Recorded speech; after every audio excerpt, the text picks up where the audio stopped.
আমাদের যে George college department of এডুকেশনের আমাদের যে কমিটিটা হয়েছে, যেটা আমাদের জর্জ গ্রুপ অফ কলেজের পুরো যে আমাদের স্পোর্টস অর্গানাইজ করা হয়েছে, তার জন্য আমাদের George college department of education থেকে একটা স্পোর্টস কমিটি গঠন করা হচ্ছে। ঠিক আছে, তাদের মধ্যে কতগুলো নাম আমি সিলেকশন করেছি, আমরা সবাই মিলে স্পোর্টস কমিটি সবাই মিলে বসে সিলেকশন করেছি। নামগুলো তোমরা লিখে নাও।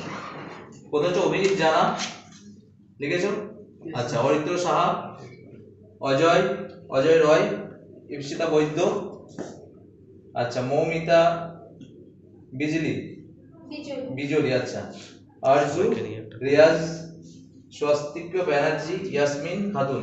ঠিক আছে, তোমাদেরকে কিন্তু 12 তারিখে একদম কমিটেড থাকো তোমরা, ওই দিন তোমাদের প্রেজেন্ট থাকতে হবে। যদি অন্য কোনো কাজ থাকে সেগুলো রিসিডিউল করে নাও, বুঝা গেছে? আচ্ছা, আমাদের ওই অ্যানুয়াল স্পোর্টসে মেইনলি ভলেন্টিয়ার্স তোমরা, এবং তোমাদের দায়িত্ব তোমাদেরকে বুঝিয়ে দেওয়া হবে সম্পূর্ণভাবে, এবং অ্যানুয়াল স্পোর্টস আমাদের জর্জ কলেজে যাতে সুষ্ঠুভাবে পরিচালনা করা যায় তার জন্য তোমরা সবাই 12 তারিখ অবশ্যই উপস্থিত থেকো।